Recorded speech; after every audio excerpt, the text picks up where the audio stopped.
And we are live. This is Failed State Update, and I am Joseph L. Flatley. Kind of in a series of unfortunate events this morning. Due to technical difficulties, don't have any cameras.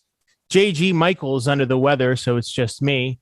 But it doesn't matter. We have a fantastic episode for you. I am talking to Oki of a documentarian and YouTuber, if you want to use that as a verb.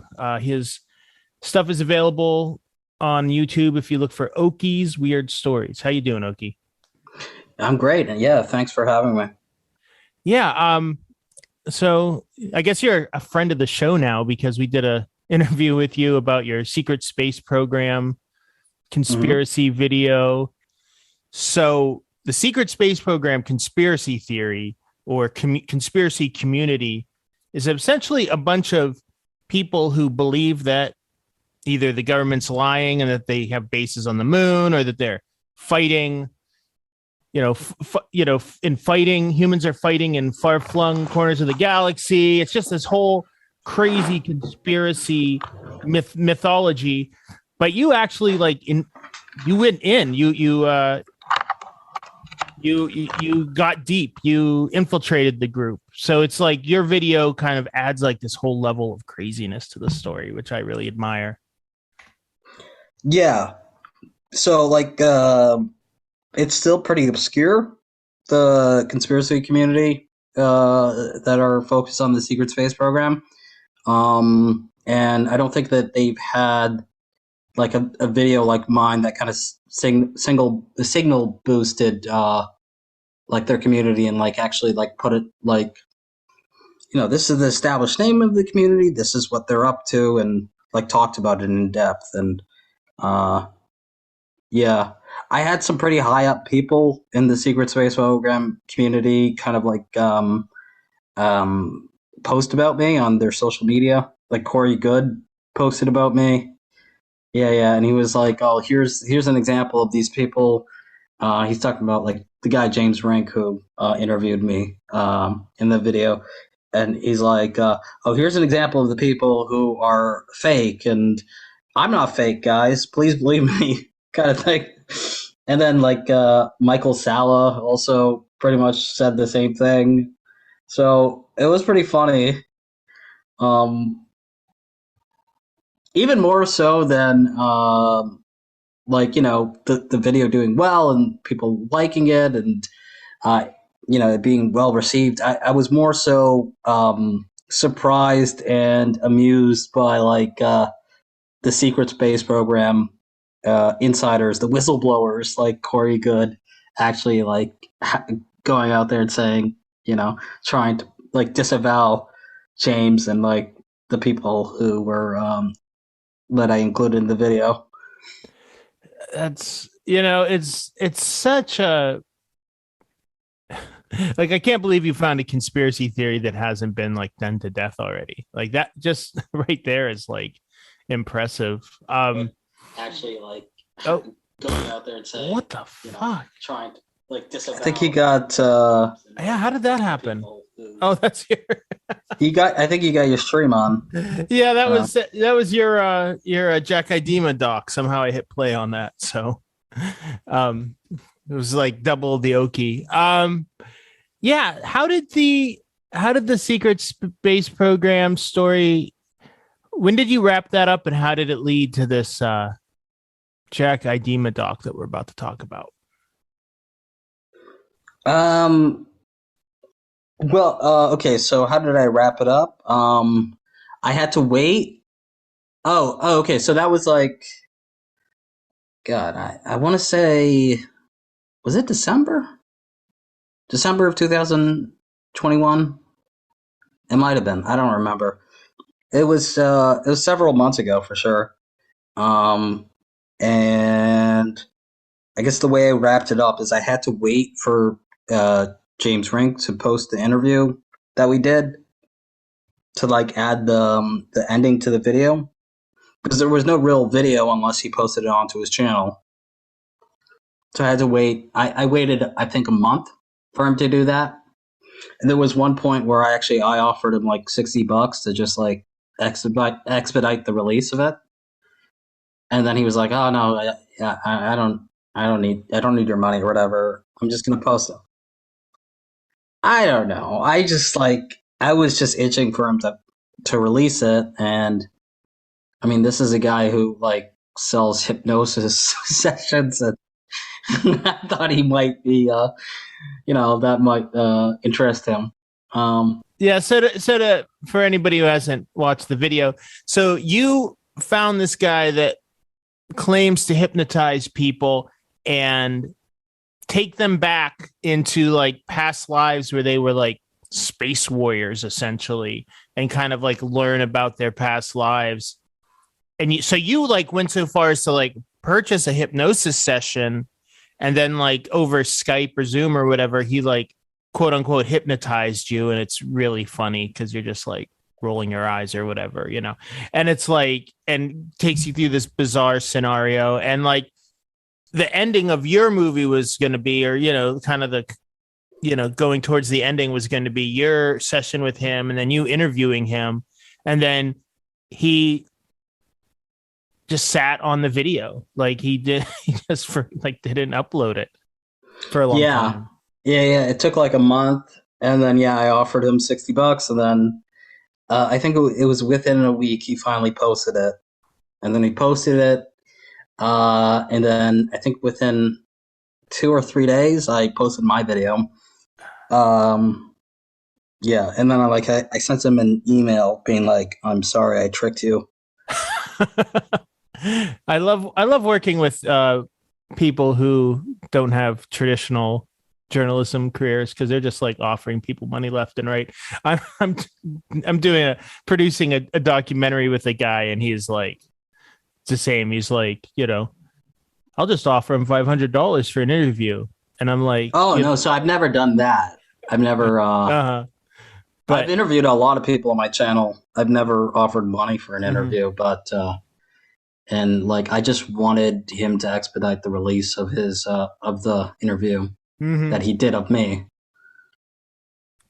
So Jack Idema, I remember when this story happened, it was really crazy. He was like, it was during the gold rush after the invasion of Iraq and then Afghanistan, where like it seemed like every shady character out there was going to the Middle East, was going to wherever we were fighting wars and like throwing themselves into it. Like, some were selling arms, some were private military contractors, some were kind of like just nebulous business people. Some were opening pizza restaurants, apparently. But Jack Idema, he kind of, I guess he was pretty notorious in those circles, but we didn't hear about him back in the United States until he was arrested for like basically having a private prison and torturing Afghan citizens, including a Supreme Court judge. How did you first hear about this case? Actually, it was recommended to me by a viewer of mine. Yeah.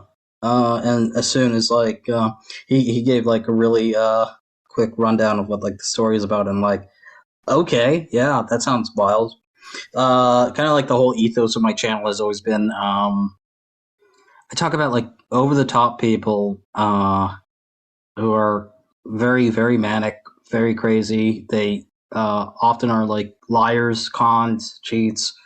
Like John McAfee. Yeah, exactly. Yeah. Who are some of the other folks you've featured on your channel?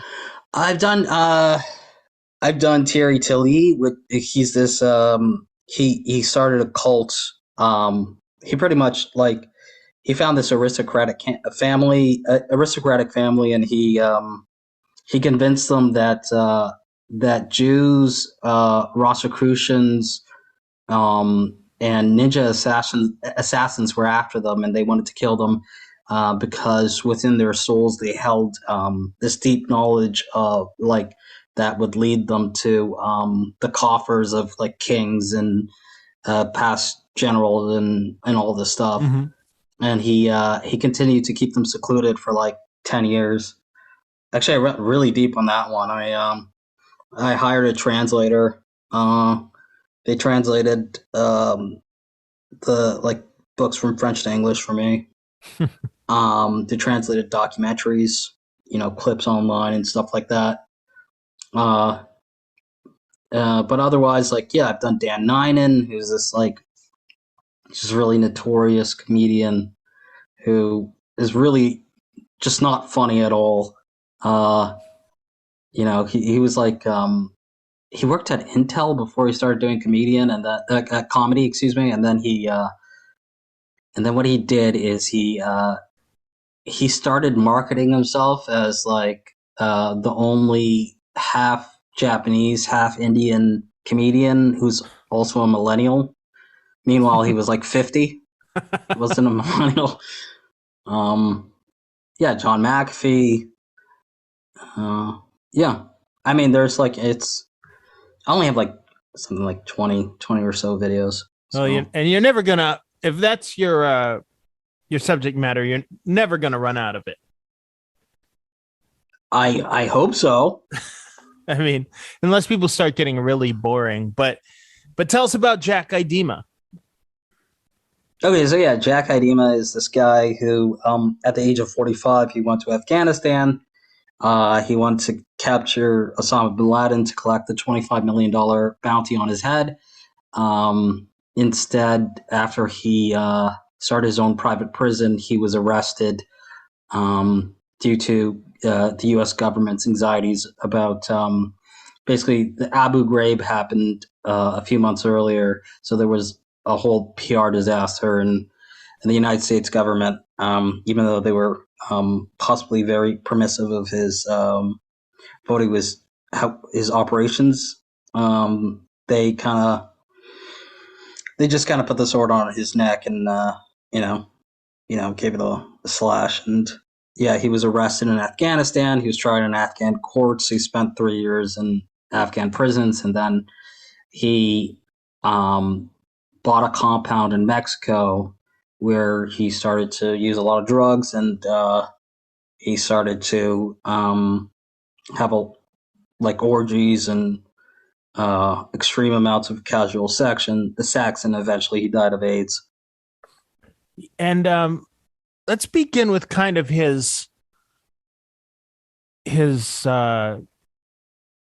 work, if you can call it that, in Afghanistan, because I was captivated by that part of the documentary. It was like we said, he was one of these like American gold rush people that went to Afghanistan, but he was also very kind of like ideologically, I don't even know if he was really ideologically motivated, but he was definitely, he came from that whole weird American.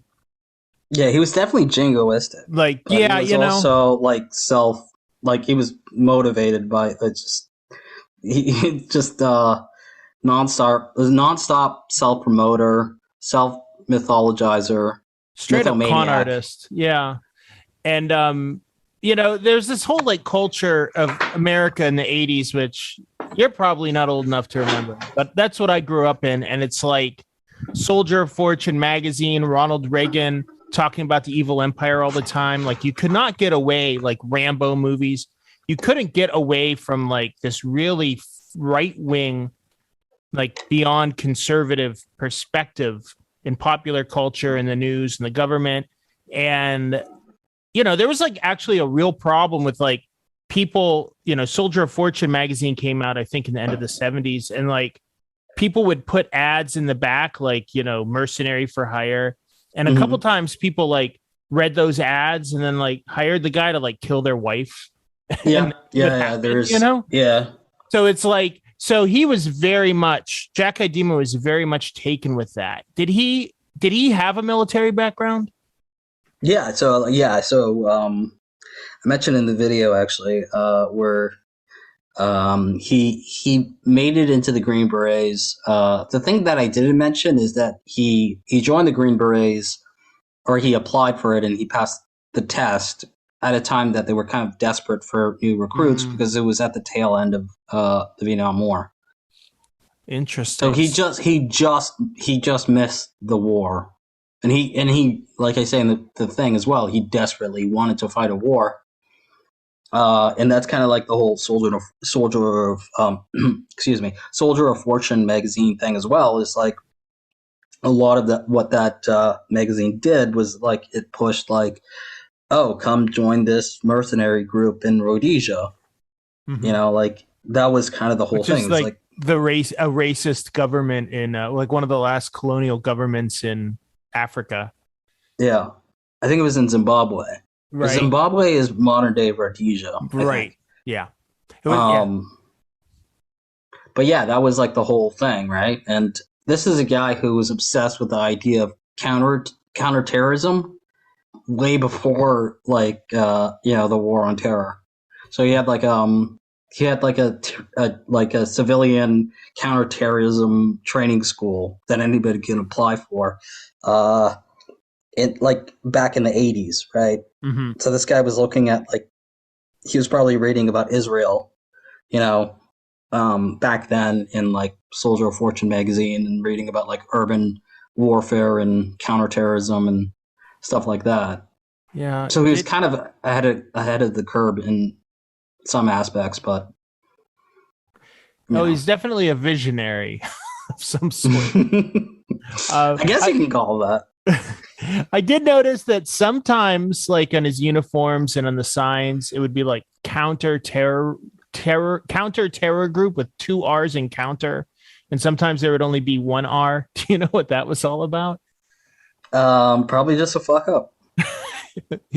That's fascinating, and it's like, if the guy didn't turn out to be such a horrible person, he'd be hilarious. Like so many of the details. He's He's an he could be an SNL character if you erase all of the really sordid shit that he's done. mm-hmm. Yeah. So He's he cartoonish but evil. right. It's like I guess it's like Trump, or it's like we find that a lot of these guys are Oh yeah. they're cartoonish. Yeah, I find myself shit posting about Trump and how much I miss him and how funny he is all the time. I'm like, yeah, this guy wasn't a very good guy. He's a fucking awful person, but yeah. goddamn, do I miss Donald Trump's tweets. Yeah, I'll give him that. He is funny. And then the whole thing about him, like the congressional hearing the other day where he was like fighting with the Secret Service and trying to take the car to the Capitol for the riot and stuff, and it's like I have to believe that he was up to that shit all the time. And like the fact that this only I thought that was pretty out, it's been pretty obvious this whole time, right? Like it's right. like everybody knew like that he pretty much instigated that whole thing. Yeah, but it's like why are he's got I guess I was just that behavior is so bad and it took so long and an congressional investigation for it to come out. It's like, what else are they covering up?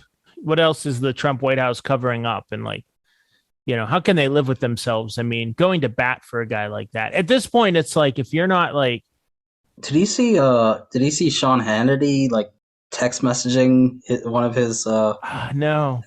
Yeah, Sean Hannity was text messaging one of his staffers. I forget which one, but it was high up staffer and being like, "Yeah, he's got to stop with election talk. Election fraud talk. He's got to stop with this and that. It's getting bad. He's got to, he's got to stomp on the brakes here." Wow. So back to our other narcissist, Jack Idema. He gets out of the military and he's got kind of an abysmal record. He was only in the military for like 3 years. Is that correct? Yeah. Then he went into the reserves but so he was kind of like this freelance, just entrepreneur chewing around the fringes of the Soldier of Fortune scene.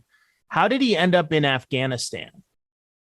So it was through Gary Skirka, who I mentioned earlier in the documentary, who was a reporter who, among many networks, he did work for 60 Minutes. Mm-hmm. Excuse me. And he Yeah, so he wanted to make something for National Geographic in this specific instance, and he said he was going to bring Jack along as like security, like private security, right? And Jack contacted this humanitarian aid worker named Sir Ed Artis. And Ed Artis, he already had like a documentary that was being made about him at the time, but he's like, "Oh yeah, come along." And immediately, Ed Artis started to realize that Jack was he was trying to make a documentary about himself, right? Because like this had been in the works for a long time, where Gary Skirka had tried but failed to make a documentary about Jack. Actually, in the mid '90s. How did Skirka meet Jack? Through he read a Soldier of Fortune magazine article, and then he visited him in prison. Oh, so Jack was covered in Soldier of Fortune, like one of his training school or something. Why was he in prison? Oh, wire fraud. Oh, okay. Yeah. So, yeah. So it was like extended to his. It was attached to his paintball company, where he bought a bunch of supplies he didn't pay for, and he created like a shell company, and he cheated 60 companies out of I think it was like $600,000, something like that. Mm-hmm.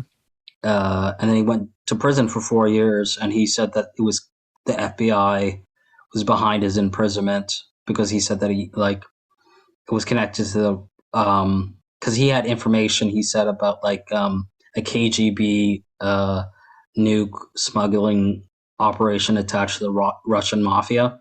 Mm-hmm.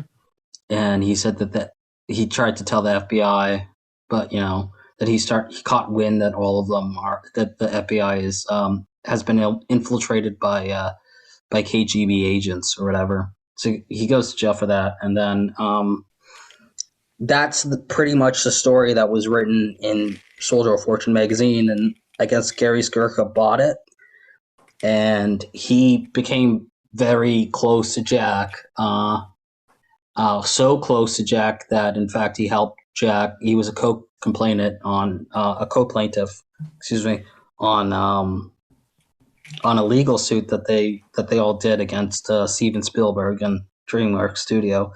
So basically, like, Jack and Gary Skirka worked for years to make a documentary about Jack, or a movie. So they were sending like treatments of Jack's life story to Steven Spielberg. They were talking to every single news network and every single like television network that they could, and trying to really just get this story off the ground and get funding behind it. And it never worked out. I actually show clips from an unaired like kind of like teaser documentary about him that Gary Skirka made. And if you like watch the thing, I think it's within like the first 12 minutes of the documentary, you can like see that the way that it presents Jack is like this hero who was thrown under the bus by the U.S. intelligence agencies, and especially the FBI, and yeah, but he was a hero, even though that happened. Yeah, and it's like the lawsuits against Steven Spielberg, and his that was over. I guess Jack was constantly like writing screenplays, trying to mythologize his life, at a point where he was kind of like, he had not even really done anything except for like get in the paintball business and run this kind of dubious counter-terror training facility. Mm-hmm.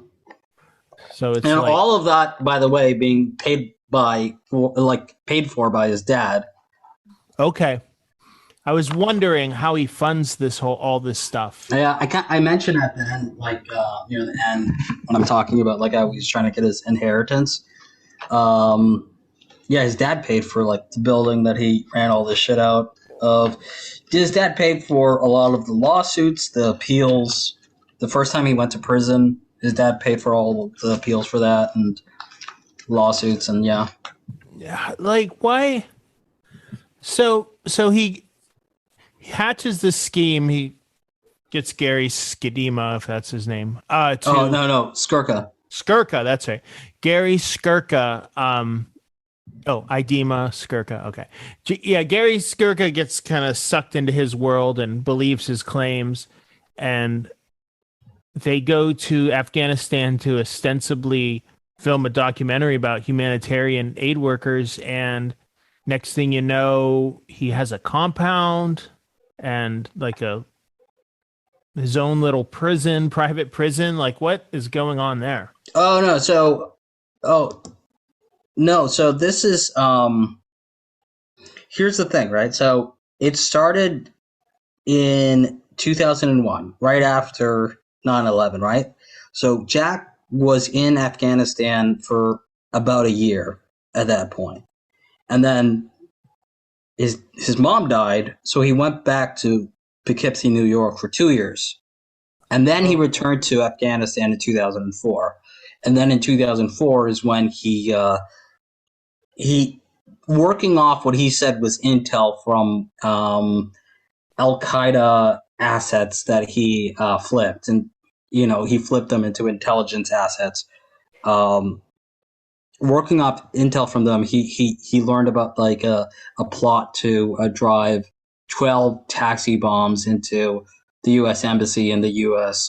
Air base in Bagram, and he also said that he found intel about the possible whereabouts of Osama bin Laden.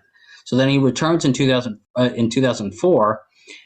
He opens up his own like his HQ, the mhm. Honeycomb Hideout. He starts rounding up all these people, interrogating and torturing people, getting different names, rounding those people up, and then once he captures it was an Afghan judge, a Supreme Court judge. Then shit really got real because within weeks, um, his mugshot was all over Kabul, Mhm. and that was on at the behest of the U.S. Government, who they already I think that they already knew about this guy, but by that point, it's like, oh my god, this guy is just a bad look. Yeah. And yeah, so that's how he got locked up.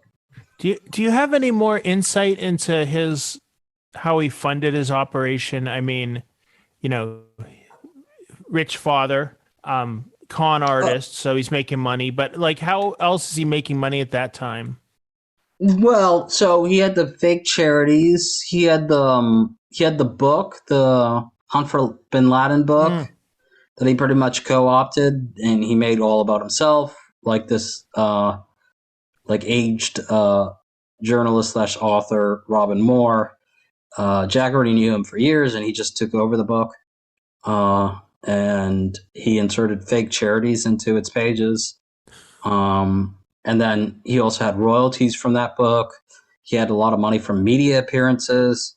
Um, yeah, he lawsuits. Yeah, there was one lawsuit he won against a person who, uh, like a storage place that was holding all this shit while he was in prison in hmm. the 90s.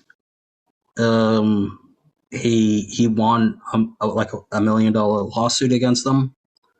So that like he was pretty flush with cash at that point.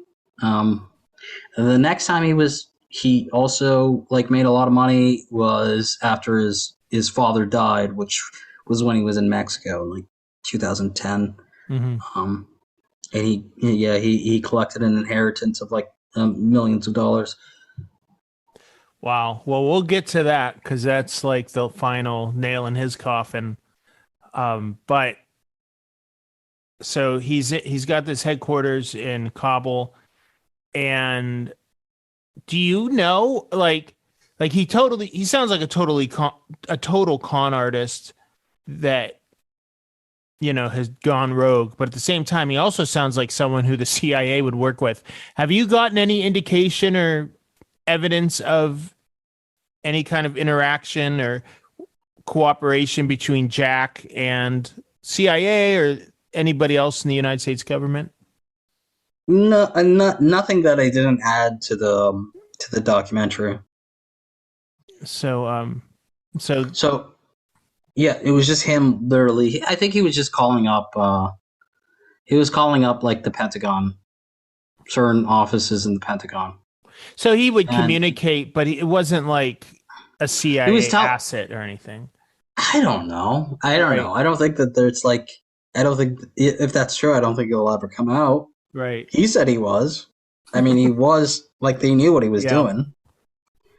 He was very vocal about what he was doing. right. Right. So I don't know. So, Could yeah. be. Yeah.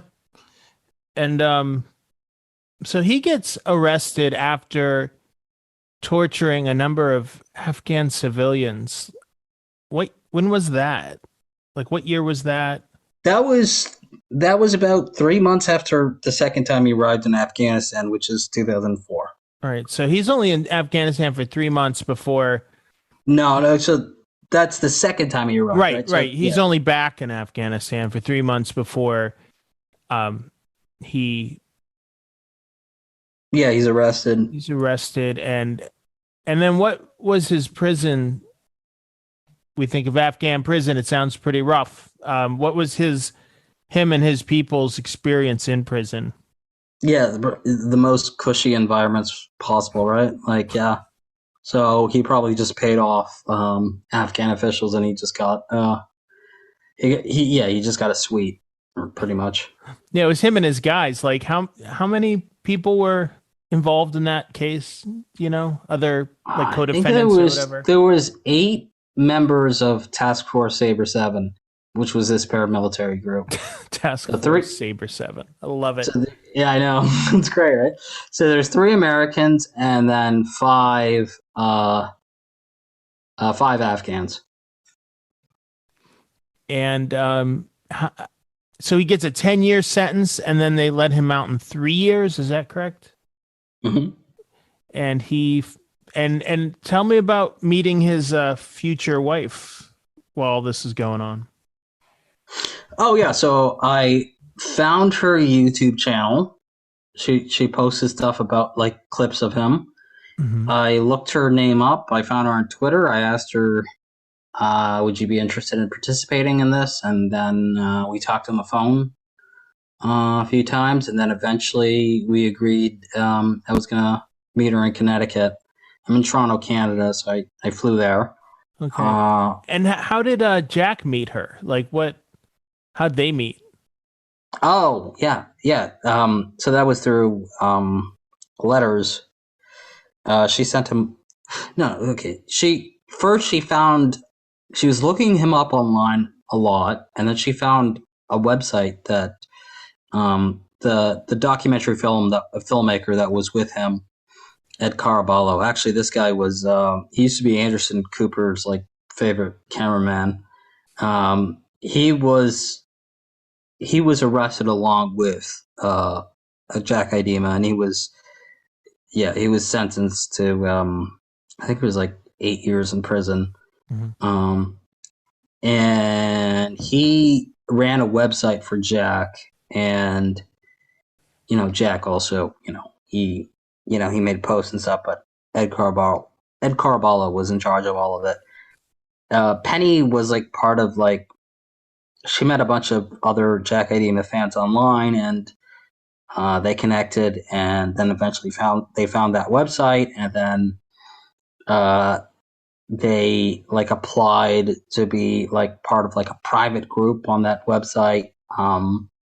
And then Penny started to communicate with Jack, through emails and then phone calls and then also through letters and stuff like that. So being in jail did not slow Jack down at all. He had a website. He had like a fan club. He was interacting with Oh, people. yeah, everything. Yeah, yeah. He had a dog. Is that correct? Yeah, they found a dog somehow. that he brought back with him from Afghanistan to Mexico. I don't know how. Well, I have all the emails actually, so I know how he did it. But it was the conditions that he got himself into, where he's pretty much living in such a great, cozy place, is it still baffles me. Yeah, it looked like much bigger than my apartment, actually. Wow. So he's in jail for all of 3 years, and in the meantime, he meets this woman, and it becomes romantic. And then, when he leaves, where does he go?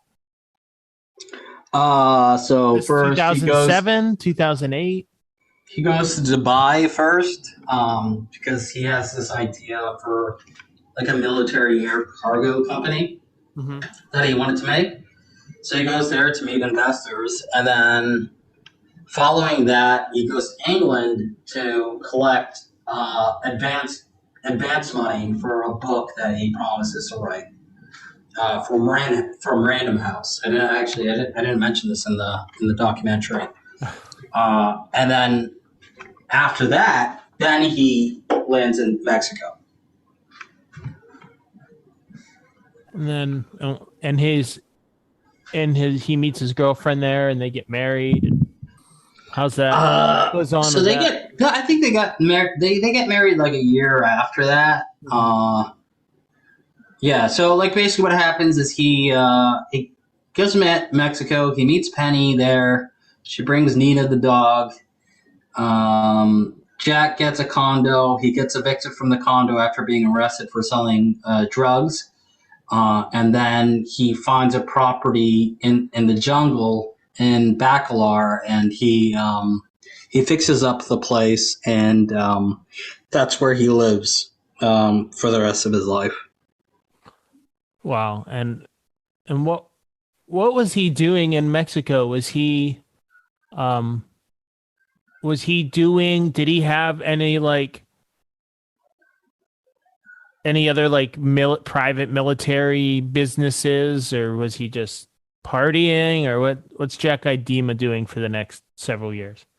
I think so it was kind of a mixture of a lot of those things, right? So another thing that I didn't really mention that much in the documentary was that he was from what Penny tells me, he was involved with the cartel there. He was selling drugs, probably selling guns as well, and he was going back and forth between his property and and Belize. And also he was partying a lot, drinking,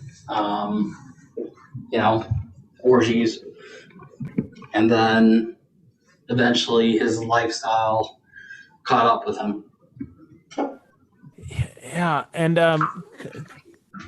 so it's almost like fun and games, aside from the torture, obviously, until that point, and then things got really dark for Jack.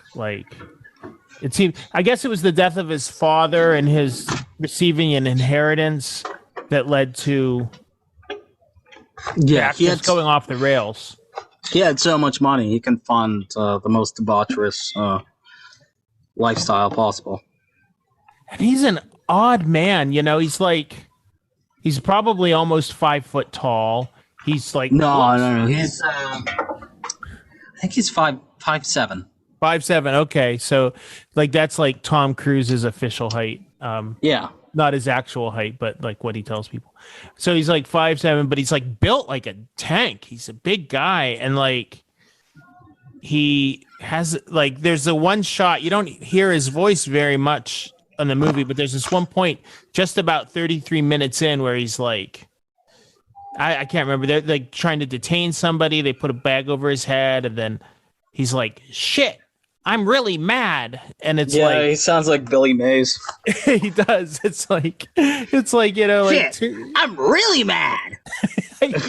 You're just who is this guy? Yeah, and you know why he's mad, by the way? It's because he hasn't broken a mirror in 9 years or something. Oh, so now he's unlucky. Yeah, he said something about I haven't broken something or but it was like unclear. Oh, it's so bizarre. It's like tell me about so when you met Jack's wife, she had a lot of like photos and footage and stuff. Yeah, she gave me all of it. That's amazing. Like it's so it really is like an intimate look at Jack Idema. It's I mean, what a priceless bunch of footage and stuff you got. Really. Like what Yeah. was his wife like? Oh, she's lovely. Yeah, I love her to death. Still talk to her. I feel like we're lifelong friends at this point. Nice. Um, I'll tell you something I didn't mention in the documentary was Hmm. that she arrived with Ron Barber, who was the guy who was in prison with Jack the first time, and he went to prison because he made threats against Bill Clinton. Yeah. So, so Ron and her arrive, and they arrive tailed by the Secret Service. And the Secret Service stayed outside of our Airbnb the whole time they were there, the first day and the second day. Oh wow. Did you did you say anything to them or I said hello. I don't think they heard me. oh geez. My friend who was with me, who helping me out, he said he talked to them a bit. Oh nice. What's I'm forgetting her name. Is it Patty or Penny? What's her Oh, it's Penny. Penny, okay. Penny Alisi or Penny Idema. Okay. And Penny she really just stepped into a whole Twilight Zone. Like she seems like I don't know what she was like. I don't know her obviously, but it's like she doesn't seem like the kind of person that would purposefully cavort with mercenaries or Well, I think she thought, like she said, she thought he was this patriotic hero type guy. mm-hmm. And then she was already in love with him, and you know, you know how these things go. Sometimes Sure, sure. it's murky, it's nuanced, right? It's Yeah. Well, how did she first hear about him? Like, she heard about him on Don Imus's show. oh, okay. Another thing we can blame Don Imus for. So what kind of life did Penny and Jack have when they finally got together in Mexico? um, well, it was good for a while. I mean, but then eventually it got really bad, right? Especially once, so she tells a story about how 2 years before she was diagnosed with AIDS, that Jack bled in the pool on his property Mm. while having like a party, and he was screaming at everybody to get out of the pool. And she didn't understand it at the time until much later. So she believed that he knew that he had it, and he carelessly spread it around a bunch of people to a So bunch of people. wow, and I mean that's psychopathy, psychotic behavior, but also like there were treatments available. Like he could still be alive today if he, but I guess he couldn't come to the United States. Yeah, yeah, he was. Yeah, he was worried that there was a sealed indictment against him. And then also he had a bunch of other legal problems in the states. Mm-hmm. And during this time, is he hiring lawyers in the States and suing people and making Yeah, money? yeah. He's always had lawyers who helped him out, and he was a very quick study, and he understood the law very well, and that's how he was able to sue so many people. If you look him up on Pacer, um, he has around like 76 lawsuits and appeals in total. Wow. Uh, I What think are there's even more on LexisNexis. what are But some of these like we know about the lawsuit against Steven Spielberg over his movie. What were some of the other? So there was earlier on when he was doing his fake, like, what's it called, military training program Mhm. thing. He was sued by the state that he had the business in. Or no, he sued them because they they pretty much they evicted him because of like noise complaints. He also, yeah, there's just so many of them. He sued Condoleezza Rice. What? Yeah, yeah. While Well, he was in prison in Afghanistan, he sued Condoleezza Rice in the State Department. oh, that is funny. I mean, wow. So he's in Mexico and he's with Penny and the dog and working for the Cattels and doing drugs. And then it sounds like at the end, it just turned into like one big orgy, like Jack Yeah. thing. So he started posting like profiles and ads on gay hookup sites like Hmm. manhunt.com. Um,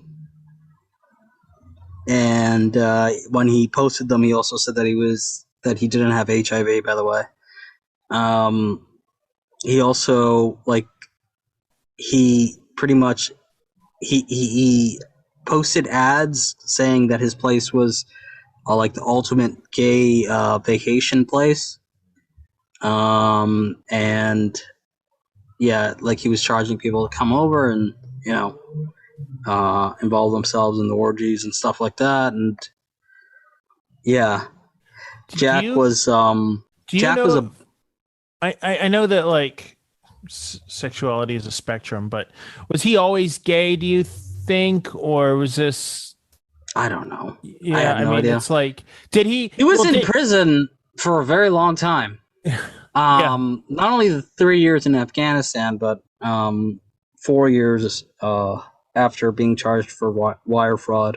Mm, So, yeah, I guess I'm just wondering, and I don't know if you could know this, but maybe you asked Penny, like, do you think that he married her out of convenience or well, I didn't add this into the thing, but she called herself a beard, oh, right? okay. Also, the other thing I didn't add is that Jack was a bottom, and what he would like to do is he would snort cocaine all night, while being railed, basically. What a life. Uh, I'm very uncomfortable with the direction this is taken, but that's on Jack. So he gets AIDS. Do we know when he got AIDS? No idea. Yeah, and by the end, he basically had he was so paranoid and so crazy. He basically had Penny held hostage. He tortured her in scenes that are very reminiscent, eerily reminiscent of like what he they were doing in Afghanistan, and what Yeah, you that's the know. thing. I really regret not showing footage during those segments of him like interrogating people in Afghanistan. That would have been really good, I think. Do you have footage of that? Of him interrogating people in Yeah, Afghanistan. yeah. Yeah, yeah, I added it to the doc. Okay, I just showed it much earlier. okay. That's so wild. And then where's Penny end up, and how's she get back to Connecticut or back to the Oh, okay. States? So a plumber helped her out to get out, and then he took her to the Mexican police, and they did. She was raped, which is another thing I didn't add to the documentary. I was worried about YouTube monetization. Uh-huh. Yeah, but he raped her while he was torturing her as well. They did a rape kit, and she was sent back to the States, and uh, pretty much in the matter of a year, um, because the other thing I didn't add is that Jack ran up credit card debt on a lot of women, not only just Penny. a lot of men and women, and he took a lot of money from them as well, that they gave him to support him. Mhm. And Penny was victim to that as well. And she was struggling, and at the same time, she was president of this company, Isabeau Dakota, which his father gave to him. And she threatened to dispose of the corporate assets unless he paid off the credit card debt. And eventually, what she did is she sold the deed to the company's building for $10. And he freaked out, and his his consortium of hangers on, his fan club online, him and them started posting revenge porn of her, and they onto blogs, and they also sent it to her parents.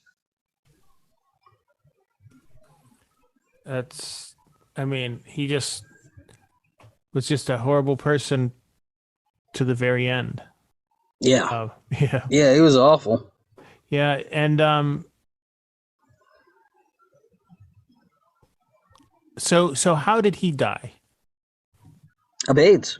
I think it was that, the car accident, plus the drug abuse and alcohol abuse. Mm-hmm. And eventually he died. Yeah, and he was in his weird compound in Mexico. Yeah. By that point, his God, I couldn't verify this exactly, but I've heard and I've read people saying this in the emails that I have and stuff that Penny gave me, that his all of his assets were they were frozen by that point. So from what I understand, he might have died broke, and yeah. The reason I think I find the story so compelling, and again, I urge everybody to check it out. The link will be in the show notes here. It's not just, yes, he's a horrible narcissist, con artist, psycho person who ruined hundreds of people's lives probably, but also it's like these are the kind of people that are attracted to war, and these are the kind of people that like the military uses when they occupy countries. So it's like we don't know if he was like how hand in hand he was with the military, the American military, but there are other Jack Idemas out there. It's just they're most probably or hopefully aren't as colorful or as weird maybe as Jack is, but it's like Jack is, I don't know, it just feels to me like some kind of like metaphor for overseas wars or colonization or something. What else do you got going on? You working on your next big story? Yeah, I got something coming next. I'm not sure what it is. Hey man, this has been great. Thanks so much. Yeah. Where can people find Oki's Weird Stories? Oki's Weird Stories on YouTube. OKI spelled phonetically on Twitter and Instagram. Yep. And then Oki Weird on Patreon. Oki Weird. All right, Oki Weird. I'll be sure to put that all in the show notes. And thanks a lot. All right. Thank you. Take care.